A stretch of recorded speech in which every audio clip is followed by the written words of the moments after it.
So Jason, it's been 16 years since we were working together. You've obviously done very well for yourself in the last decade or so. Not as well as you though, Paul, but at least I can afford a suit, mate. That's the main thing. So I'm with Jason, and we're going to talk about this new machine, which is the i300 Variaxis from Mazak. Tell us firstly, Jason, how new is this model, and when was it launched? Well, the product's been in development now for about 12 months, and the development stage of it was pretty much driven by our customer base. We've done some extensive research, asked what customers need out of this style machine, but it was launched at EMO in Hanover. So doing that research, what did they want? What were they after? Well, the key thing is we've always had the Variaxis platform, which is a successful platform in our product range, but they're always looking for a high element of unmanned machining. The Integrex range, is very successful in our range, but we needed to offer something which would give at least 8 hours unmanned machining. So you've got like a pallet pull system to the left of the machine here. Yeah. How many stations does that offer? It's 32 standard and 40 as an option, and that's sitting on a HSK 100 back end. Okay, now what about actually the machine itself? So if we open the door here, one thing that is a bit similar to some of the other Variaxis machines, very easy to get in and access and load, isn't it? I think that's one of the key features and benefits of this product from a setting and an operating point of view, is that you've got true access from the front of the machine, so you can get in there, you can set your product, you can inspect the product before you get into a lights out situation.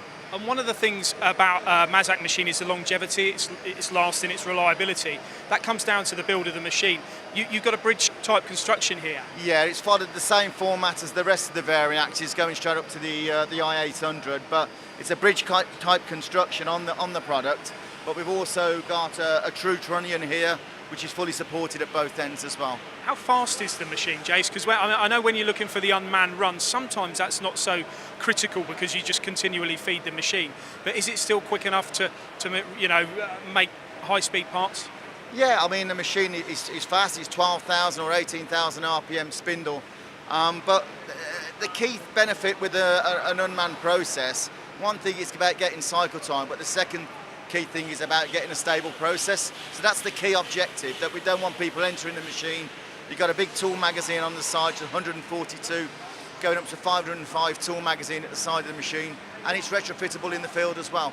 And is this the only size of this machine where you've got this sort of pallet pull, or are you going to introduce, let's say this is a 300, a 400, a 500 and so forth? Well, as you know, with the Mazak product range, they do grow in size. So, this is the first platform that we've put the automatic work changer on, but no doubt it will grow over the years. And what is the fixturing on the pallet pull? Is it easy? Is it a pretty standard? Simple HSK 100 straightforward fix into the pallet pull system itself. And then a little bit on this Smooth X control, Jace, because I know this has been a popular point for Mazak over the last year or 2 years. Yeah. How advantageous is it to engineers to adapt and use this type of software or this control? Yeah, well, as you know, it's all touchscreen control, but itself we're looking at probably 30% increase in productivity. It's not just the control that we've developed, it's the drives and the motors which give a much faster response speed. Some engineers will be looking at this machine thinking, lovely machine, lovely control, we've got 40, 30 pallet stations, I can't afford it. What would you say to that? I think the lights out situation will give you the payback on this machine. I mean, the unmanned process is the key element, but come and talk to us. Well, I'm sure if there's anyone that can sell it, it would be you. So thank you very much, Jace. Thanks, Paul. Cheers. Thank you.